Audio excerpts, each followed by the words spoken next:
Om Namo Bhagavate Vasudevaya. Om Namo Bhagavate Vasudevaya. Om Namo Bhagavate Vasudevaya. Om Namo Bhagavate Vasudevaya. Om Namo Bhagavate Vasudevaya. Om Namo Bhagavate Vasudevaya.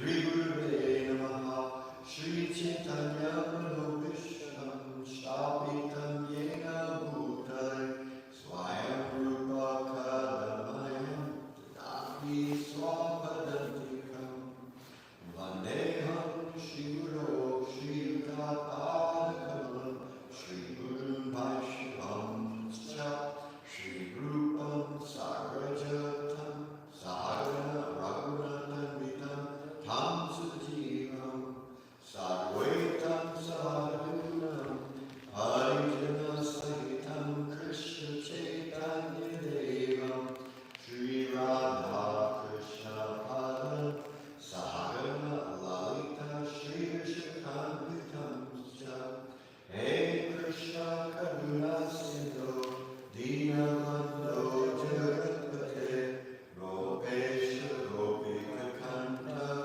Radha Kanta Namostute, Dr. Candśekhara Svāmi, Radhe Vrindavaneshwari, Vrishabhanusute Devi, Pranamami Hari Priye, Vanchakalpatarubhyasya, Kripa Sindhubhya eva cha, Patitanam Pavanebhyo, Vaishnavebhyo Namo Namaha, Shri Krishna Chaitanya, Prabhu Nityananda, Shri Advaita Gadadhara, Srivasadi Gaur Bhakta-vrinda, Hare Krishna,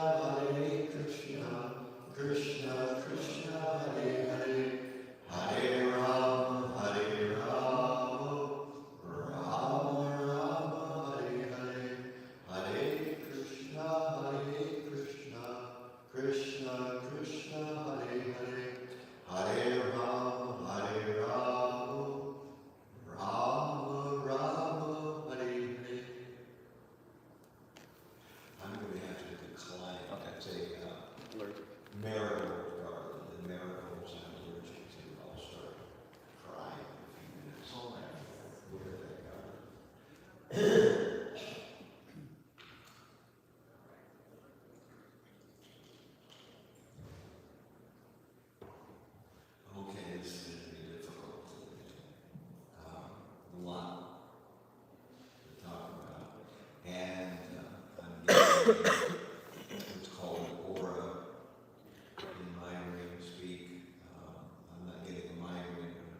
sarvabhutanam mahimagnamamavasi asya udaranayatno devadevya vidiyatam.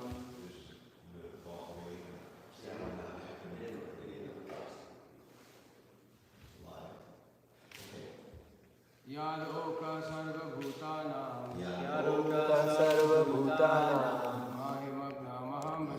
Mahimagnamahambasi Asya uddharane yatno deva devya vidhiyatam yadoka sarvabhutanam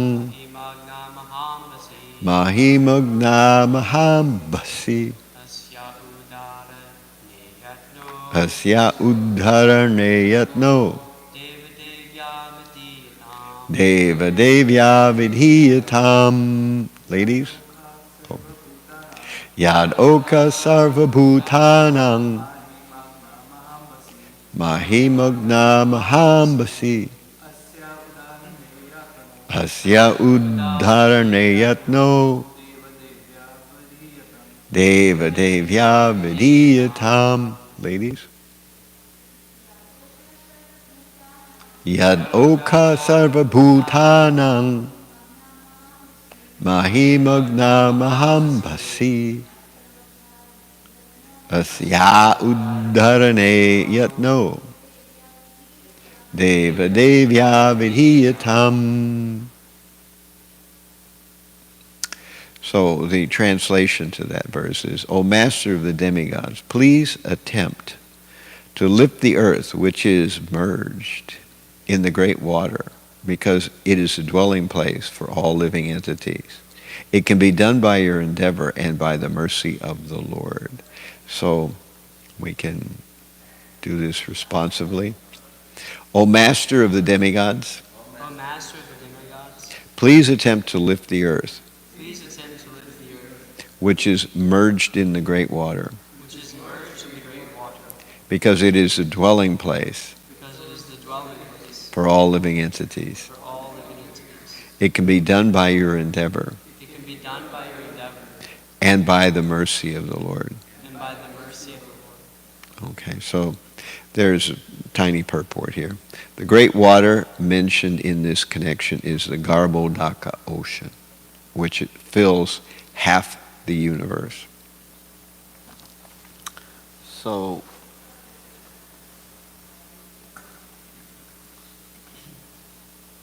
this verse is beginning to get into the segment of this chapter. This is chapter 13, which will ultimately describe the appearance of Varahadev and the purpose of Varahadev as well. So Varaha is, of course, the boar incarnation, and we will learn how he comes also from Brahma, and how eventually the boar incarnation will lift the earth from the waters of devastation.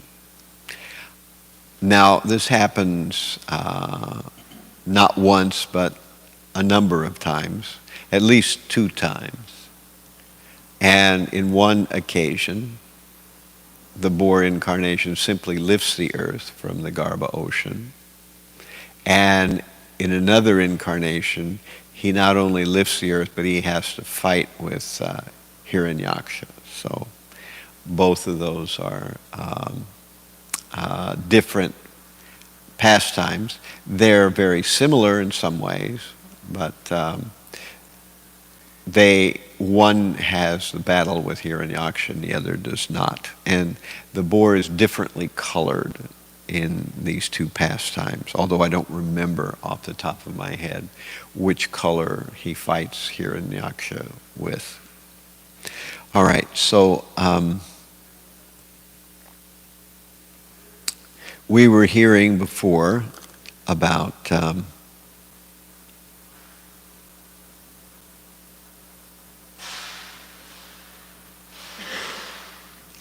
various aspects of the creation of the universe, and we heard about various beings that were generated from Brahma.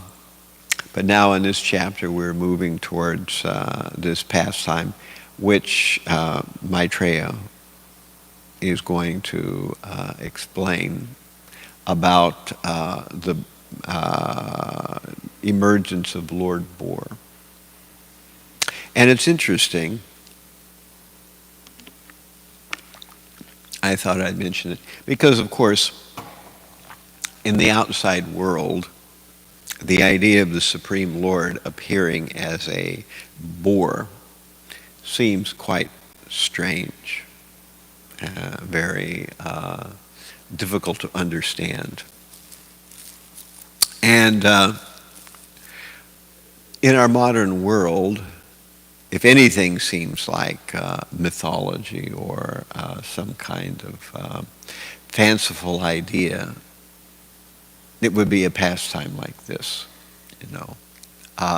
And what's interesting is that in the year 1929, there was a professor, Professor Albert E. Southers of Ohio State University. And he traveled to India, and he heard about Bhaktisiddhanta Sarasvati.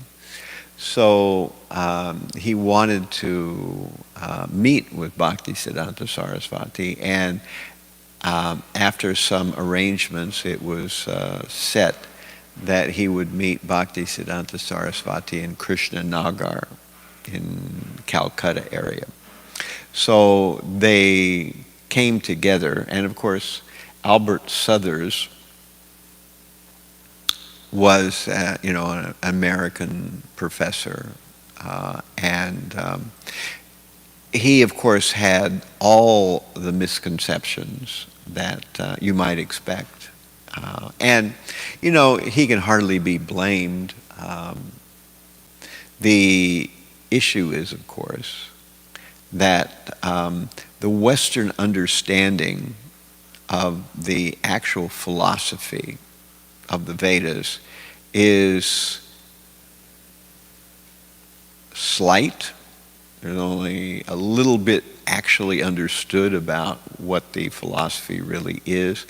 Secondly, what little is understood, much of that is misunderstanding. And a lot of it is also understanding things that are not very important, as opposed to understanding things that are very important. And this immediately comes up in this exchange, which is actually quite interesting. It's described here in The Ray of Vishnu, if you want to read it, by Rupa Vilas, The Ray of Vishnu, show and tell here. So, Southers, he comes with a whole bunch of questions. And of course, the first question he asks is, why was Krishna depicted with such indecent pastimes? That, right off we get right into, it's just like right out of the chute we hit the sandbags, and of course, naturally, this would be striking, and he says, that do the Vaishnavas, because he can understand, at least he understands as much as there are different interpretations of the Vedas, some that are of one slant and some that are another slant. So he says, do the Vaishnavas, they accept these indecent pastimes, and Bhaktisiddhanta doesn't mince words at all. He says, there's nothing indecent in the Vedas, that hardly anyone would study the Vedas and come to some indecent conclusions. And the morality of the Christians stands like pygmies before the conclusions of those who have actually experienced love of God. He uses terminology like that. And of course, Southers he doesn't expect this, And he says, well, maybe you're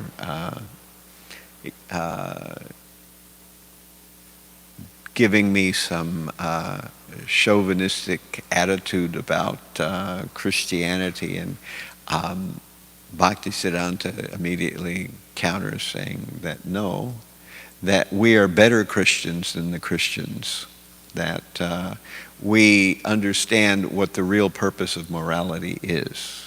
And morality is actually there to give us an understanding of what the Supreme Lord wants. That the Supreme Lord has two kinds of pastimes. He creates and he organizes the material world, but he also comes to have his own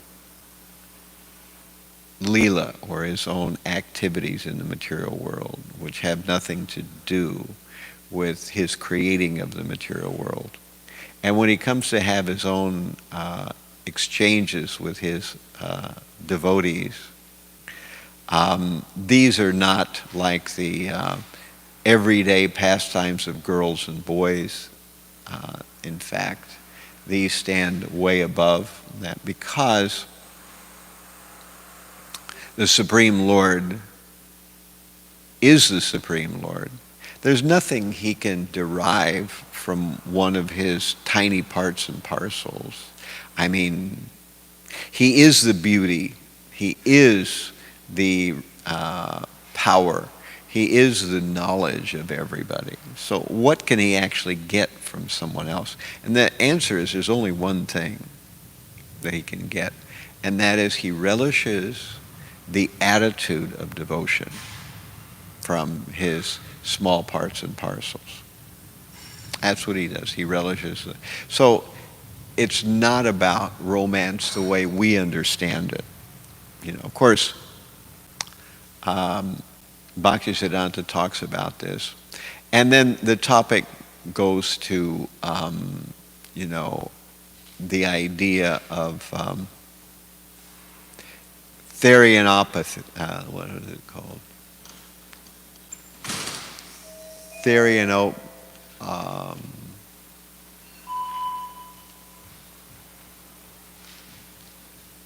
Therianopism, I think, or something like that. I'm trying to remember how the word is actually pronounced. It indicates that people worship forms that are part human, part animal, or maybe animal. Anthropomorphism? What? Anthropomorphism? Not anthropomorphism, that's humans. This is let me see if I can pull it up here. I'm stumbling over the word. It's an interesting and important word, actually. He talks about henotheists, and he talks about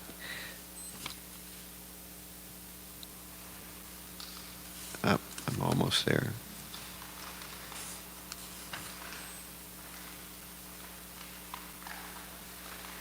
Therianthropism, that's what it is. Therianthropism. Now, what's a Therianthropist? The Egyptians, for instance. Bhaktisiddhanta uses that example. They have, if you look at the Egyptian hieroglyphics, you see that many of their, deities appear to be part human, part something else, And in general, the Professor Southers, is thinking that maybe this Indian Vedic religion worships various concocted chimeras, half human, half something else. And of course, Brahadev is not half anything, he's completely boar. But of course, Nrsingadev is half man, half lion. And it's interesting that the Sphinx is kind of like a reverse Nrsingadev, that it has the head of a lion I mean, the head of a human and the body of a lion, whereas a shing is the other way around, you know. So, at any rate, it's a common misunderstanding. And Bhaktisiddhanta kind of walks others through several different things. He explains to him that this is all the, as he calls it, the evil fruit of Indian philosophy, Mayavadism. That the Mayavadis say that there's only Brahman, and because there's only Brahman, everything else is some kind of illusion, so it really doesn't matter. And we can see the Supreme Lord in anything, because we are the Supreme Lord. Everything is the Supreme Lord. And you have, like the Egyptians, with Therianthropists, and the henotheists, those who see the Supreme Lord and there are many gods, in other words, demigod worshippers, people who don't understand that there's a difference between the demigods and the Supreme Lord. And we understand that the Supreme Lord is the source of the demigods and the giver of all the powers that the demigods possess. They're not at all in his league. But some people think that all the demigods are the same form of the Brahman, that it's all one and the same. This Bhaktisiddhanta is calling henotheism. Then he's talking about apotheism, which is elevating a human to the status of the Supreme Lord, which the Mayavads do. And also many other Indian groups do this kind of thing too. They claim that their leader is the Supreme Lord. And so this is apotheism. And so he's talking about all these different things. And of course he talks about anthropomorphism, which you mentioned just a minute ago, which is the concept that God congeals or condenses himself into human form, but this is only just an apparent, way of looking at things. And then he talks about the theosophists who think that it's all some kind of symbology, that none of this is actually real. It's all some kind of symbols. So this is a very interesting conversation that they have. And Southers at first expects, kind of simplistic answers, but when he hears Bhaktisiddhanta Saraswati speak, he realizes that he's into more than he bargained for.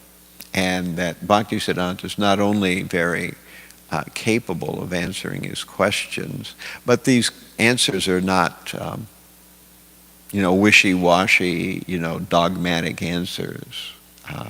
And they're very solid answers that the Supreme Lord can appear however he wants to appear. The Vedas are not making up these forms, nor did somebody, some artist or some poet create forms like Varahadev, Nrsingadev, or any of the others. These forms are essentially there in the Vedic literatures. They've been there. They occur repeatedly.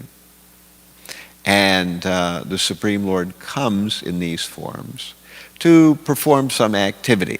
Like, for instance, Lord Bora will come to lift the earth out of the Garbha ocean, because at the end of a day of Brahma, there is a burning of the entire earth planet along with other planets by a fire emanating from Anantasesh.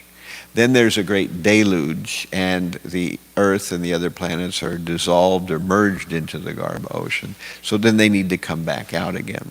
And so in the early morning when Brahma wakes up, then the earth is brought back. And in this case, it's done with Lord Bora.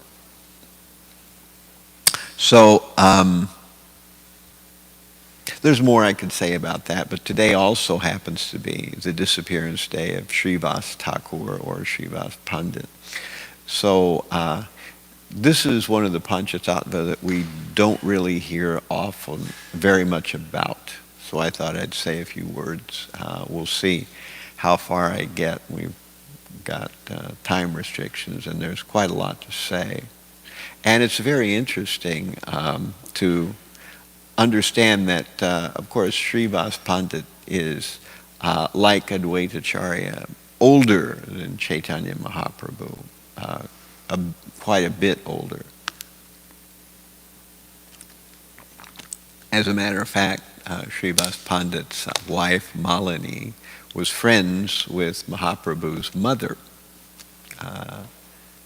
Sachi Devi. So we could start the narration by describing that there is a pastime that's mentioned in the Chaitanya Chandrodaya Natakam by Kavi Karnapura, where the Supreme Lord asks Srivas Thakur, do you remember how you were saved from death and how you achieved Narada Shakti? So Srivas Thakur answers, yes, certainly, I remember. And he explains that up until the time I was 16, I had no interest at all in spiritual life. I was just interested in gratifying my senses. And I was arrogant, and no one could tell me anything. But one day, in a dream, someone came to me in my dream, and a brahmana, and he told me, oh, great arrogant fool, what will you gain by living a life like this? You think you will live forever, but actually the fact is you only have 1 year left in your life. Although he was very young, the dream foretold that he would die a year later.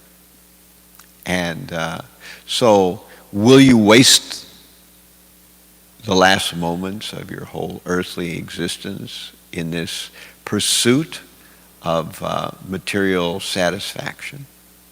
And then the dream ended, and Srivas woke up, and he thought, yes, this is true, I am wasting my life. So he decided to study the Vedic literature, and he decided to become a devotee. And he heard that chanting is the only way of being delivered in the age of Kali Yuga. He read the verse, Hari Nama, Hari Nama, Hari Nama, Eva Kevalam, Kaloa Nasteva, Nasteva, Nasteva, Gatiranyata. Hari Nama, the holy name, Hari Nama, the holy name second time, Hari Nama, holy name third time, Hari Nama, Hari Nama, Hari Nama, Eva Kevalam, certainly is the only, Kevalam is only. Kaloa in Kali Yuga, Nasti Eva, there is not. Nasti Eva, there is not. There, Nasti Eva. That's said also 3 times. Nasti Eva, Nasti Eva. Gatiranyata. There is no other way in Kali Yuga. So, all other processes of religion will be unable to jerk us out of the quicksand of Kali Yuga. But if we pay attention to chanting the holy name, we can be delivered. So, in this way, Srivas, he began to chant the holy name, and he changed his life. And he went to stay with the devotees, And while he was staying with the devotees, he was listening to a lecture on a balcony, and it was coming to the time when the year was about up. And suddenly he felt his head whirling, he felt vertigo, and he fell from the balcony, and he thought, oh, this is the end of my life now. But he discovered he was still alive. And so he began to take very seriously the devotees, and he realized that he was being given Narada Shakti. Of course, he's connected to Narada Muni. But Srivas then became a very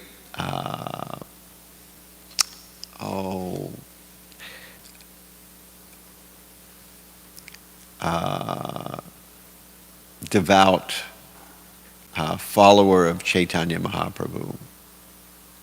Now, he was one of 4 brothers. In some cases it says 5. So Jaladhara Pandit was the father, and he had Sripati, Srinidhi, Sri Ram, and Srinivas, and there was some accounts say another one named Nalana.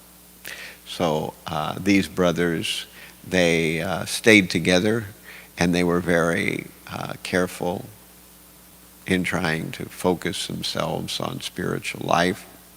And eventually, they had a house, and of course, that house will become famous as the Sriva Sangam, where Lord Chaitanya would perform his pastimes of chanting the holy name with Nityananda and many others. But this was before Lord Chaitanya would do his chanting in public. So there was a time when the kirtan, what we call Sankirtan, was hidden. It was not done in the open. It was done in secret. And as a matter of fact, outsiders were forbidden from attending these nightly kirtans that would happen in Srivas's house. So, of course, there's several episodes that indicate that. There was one episode where Srivas's mother-in-law wanted to hear the kirtan, so she hid away. But Mahaprabhu could understand that some intruder was there, and his usual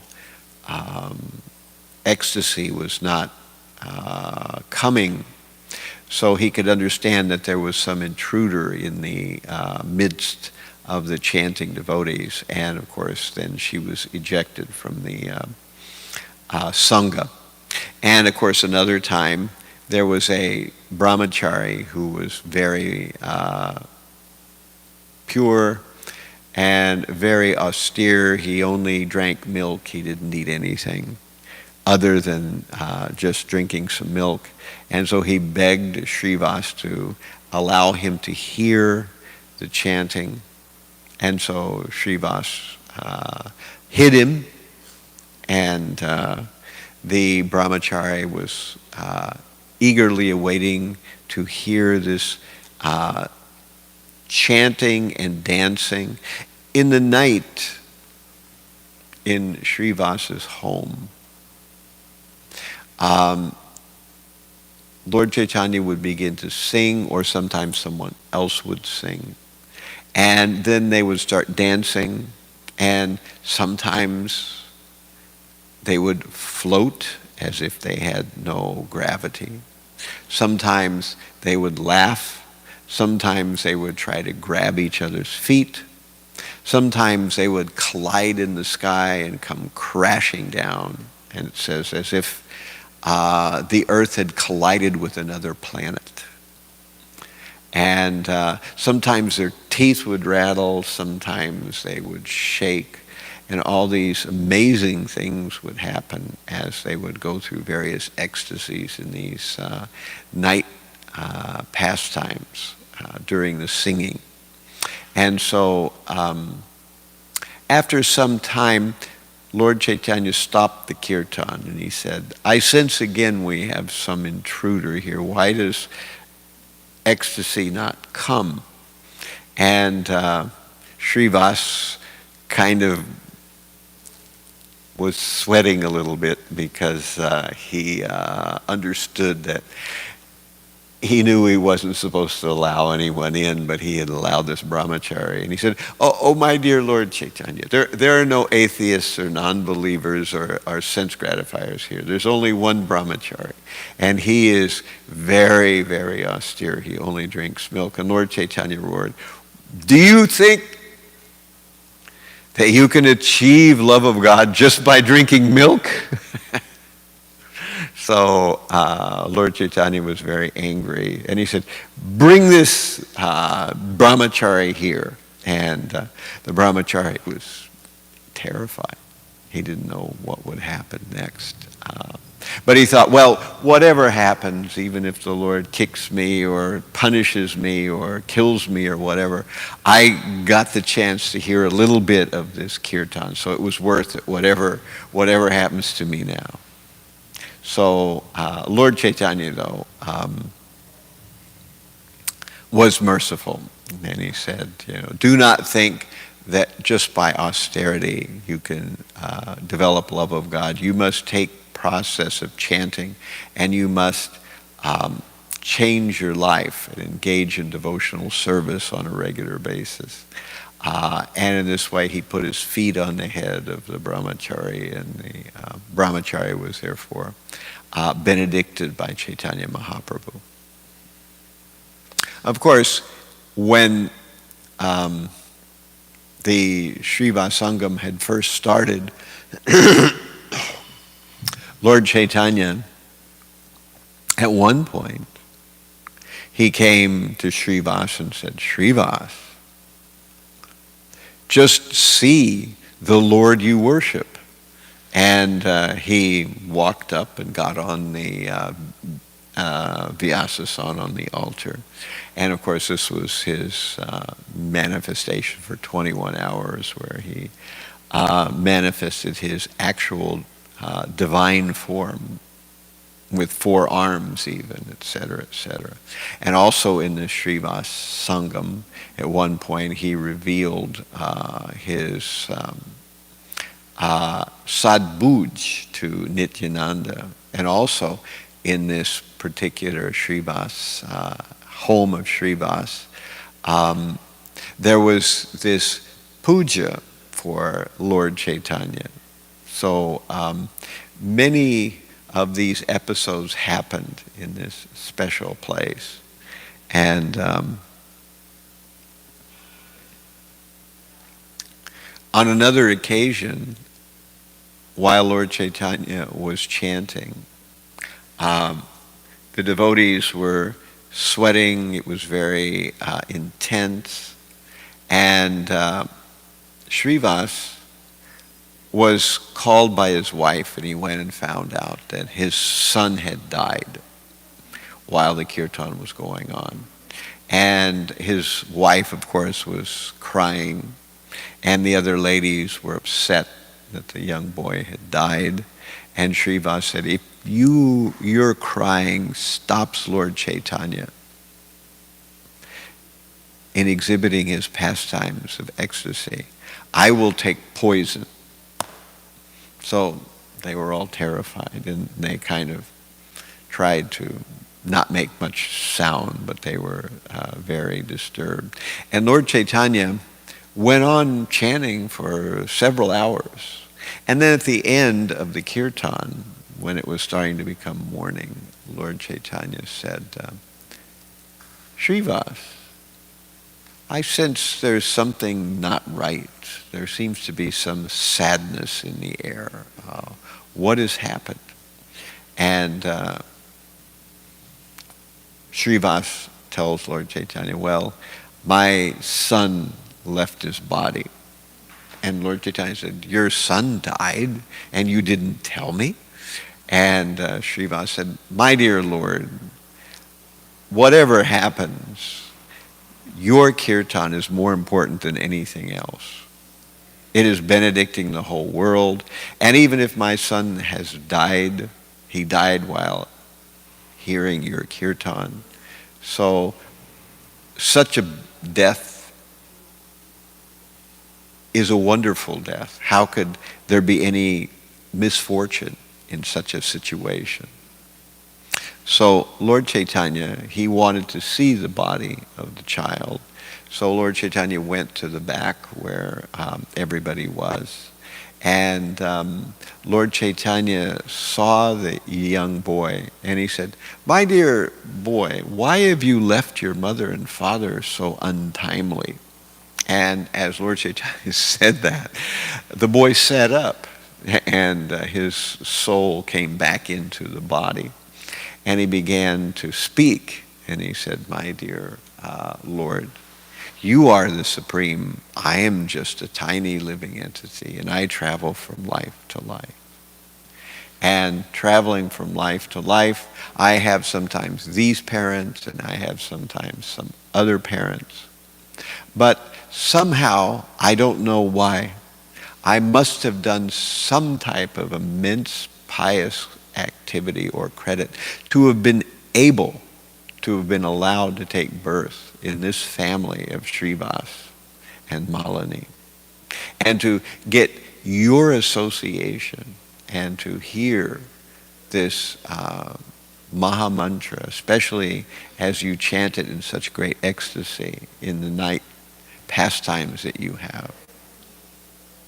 So somehow or other, I have gotten this great benediction, and now you have asked me to go somewhere else. So now I am on to some other existence. So I have no say in this, and I am happy to serve you however you like.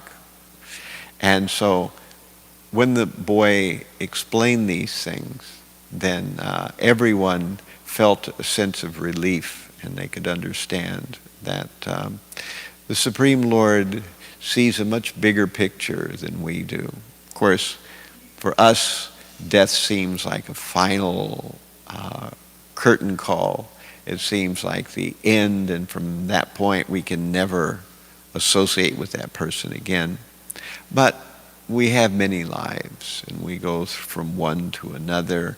And from the Supreme Lord's vantage point, that a person takes and leaves one life and goes to another is not a very amazing or difficult thing. It's happening constantly. And eventually we will all be reunited in the spiritual world when we become purified, which is the goal of Krishna consciousness, the goal of spiritual life. So that's kind of all I really have time for. But let me ask if anyone in the group has any questions. Do we have the microphone today, or that's not gotten set up?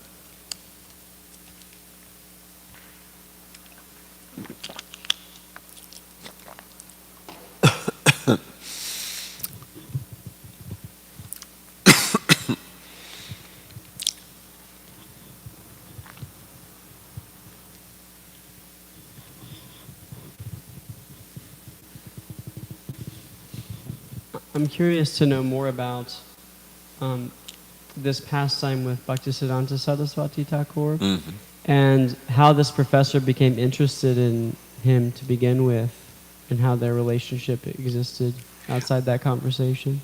If I remember correctly, the professor was an Indologist, so he was interested in Indian philosophy. And somehow he came to know of Bhaktisiddhanta. And what's really kind of comical is that at the end of their talk, Bhaktisiddhanta just announces, well, whatever you learn in Indology is of no real value.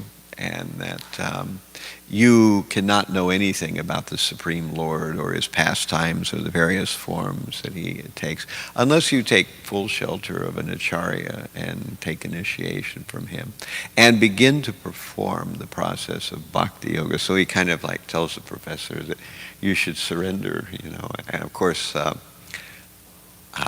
the professor was not quite ready or up to the challenge to do that, and that kind of ended their conversation.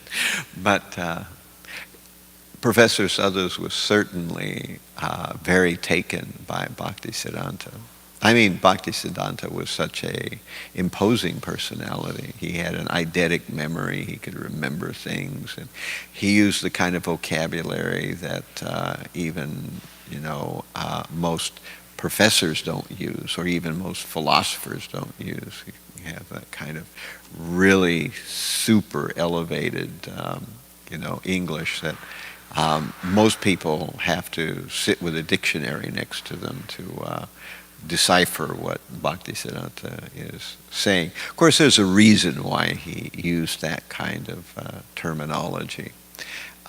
Sometimes people think he was just being, overly, wordy or, trying to showcase his quite